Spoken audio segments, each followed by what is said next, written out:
Okay, this is podcast number 3 for Standard 3.5. This podcast we're going to be taking a look at the final law that Mendel came up with, which is the law of independent assortment. So far we've talked about how Mendel has worked with 7 different traits in pea plants. And he realized that in those traits there's always 2 different forms called alleles, and one of those alleles would be dominant over another form of the same gene. And then he also realized that when genes are passed on to offspring, that only one copy of each gene is going to be actually passed on to the offspring, and that was his law of segregation. Well, we then are going to take this a step further, and we're going to go into the law of independent assortment. The law of segregation had to do with the individual genes, or the alleles for those genes, separating during the formation of the gametes and you're only passing on one at a time. Independent assortment, we're talking about an entire chromosome. So for the law of independent assortment, we know that genes for different traits are going to segregate independently during gamete formation. So before, we've always just been kind of looking at one trait at a time. We looked at the height gene, or we looked at the pea color gene. This time we're actually going to take a look at more than one gene at once. So what he's saying is that 2 different genes are going to segregate into the gametes independently of each other. So the gene for height is not going to have any effect on the gene for flower color and how that one gets separated into the chromosome. Okay, so another way of saying that is the segregation of one pair of alleles, like the height alleles, does not affect the segregation of another pair of alleles, say the flower color alleles. Each time each of those is put into the gametes during meiosis, it is an individual event. There's no effect, they're not having any effect on each other.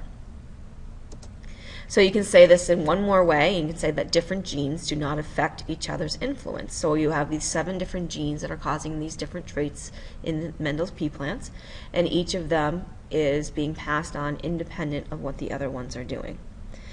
We now know, especially within human genetics, that this is not always the case, but this is something that did happen for Mendel's pea plants, and that has to do with where the genes that he was looking at happened to be located, because they were all on different chromosomes, or they were on different parts of chromosomes.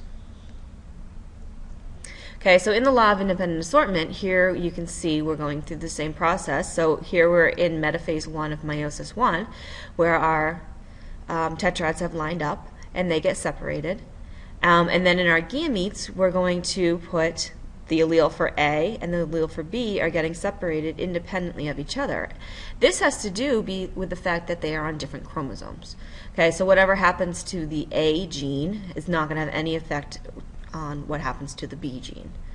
And he did this over and over again for all the different traits, the same way that he did for his monohybrid crosses, where he said, all right, well, they're going to separate. These 2 chromosomes are actually separate from each other. And so now we know that we're talking about chromosomes that are separating. And we learned that in meiosis, that the way one chromosome pair interacts is not going to have any effect on the other one, and there's a lot of different types of combinations and ways that those chromosomes can interact and then separate from each other.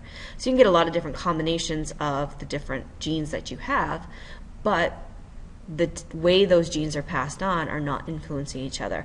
And in Mendel's pea plants, that's because those genes were found on different chromosomes.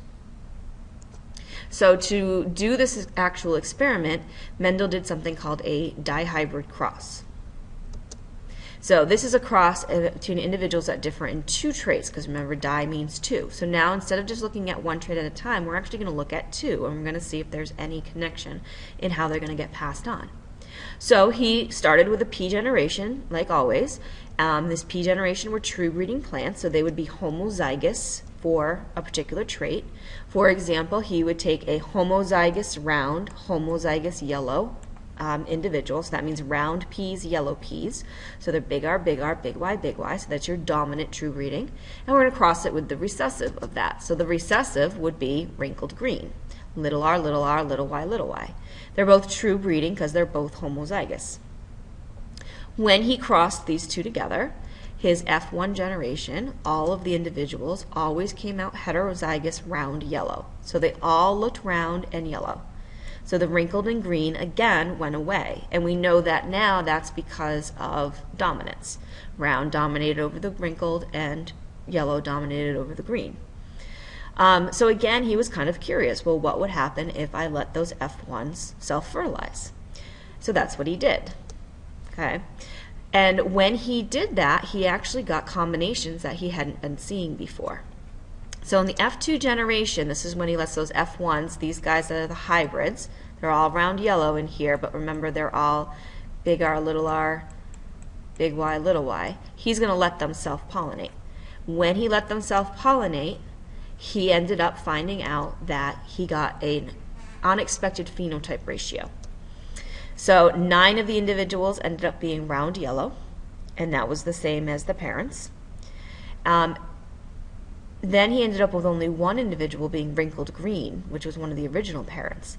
Then he had combinations that he hadn't seen before. He had some round green, and he had some wrinkled yellow. And so this showed him that these genes for P shape and P color were actually not linked together. Because when they showed up in this F2 generation, they ended up showing up kind of independently of each other. So because you could get any possible combination, round could be with yellow, round could be with green.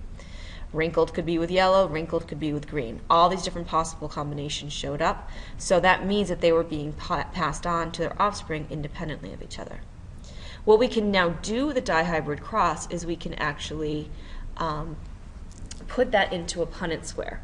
So the way that we do this is we have to look at how the gametes would actually be made for each of these individuals. So if you have a heterozygous round yellow individual, there's actually several different gametes that could be made and passed on. Okay, so this individual is big R, big Y, little y. And if this individual is going to make gametes, you have to kind of think about it this way.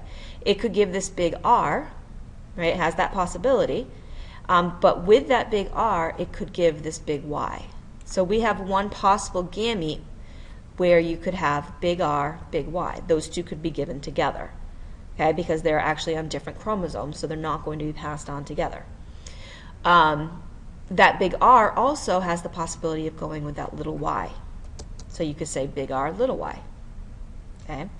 Then you can also go over to this little r, because that little r could also get passed on. And that little r could go with this big Y, or that little r could go with the little y. Now, you may be saying to yourself, but you always said the capital letter had to come first, and I did say that when we were talking about a genotype.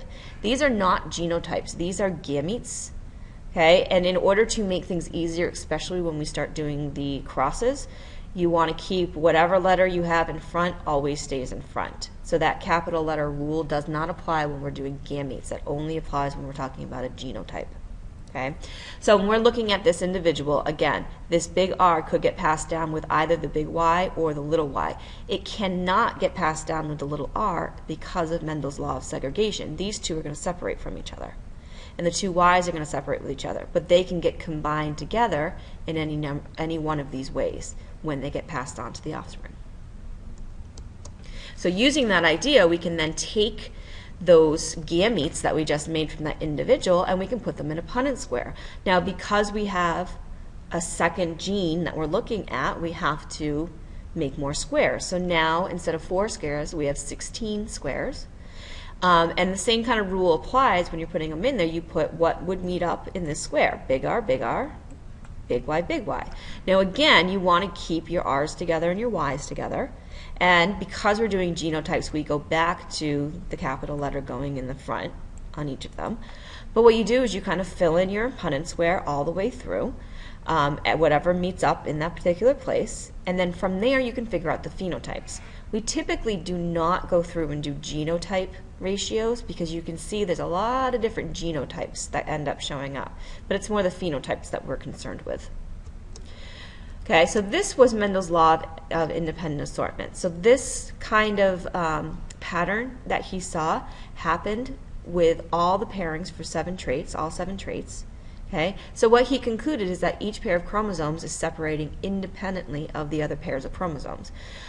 He didn't call them chromosomes at the time, he called them factors because he didn't know about chromosomes yet, but we now know that we're talking about chromosomes when we do this. So you have, in our bodies, 23 pairs of chromosomes. The way each pair is passed on to the offspring is independent of the other pairs.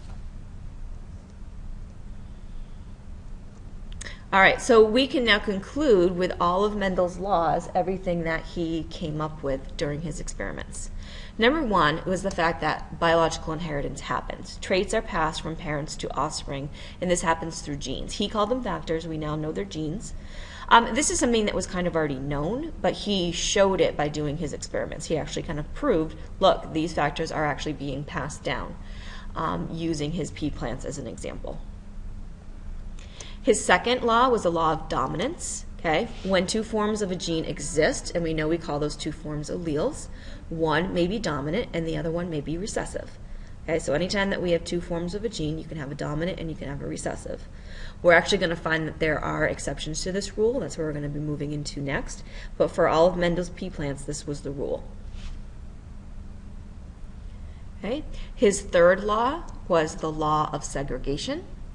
Okay, this is the one where we're talking about alleles for a gene. So this is alleles for a single gene, segregate from each other when gametes are formed, right? So that was where if we had big R, little r, you're either going to give the big R or you're going to give the little r. You're not going to give both of them, you're only going to give one or the other.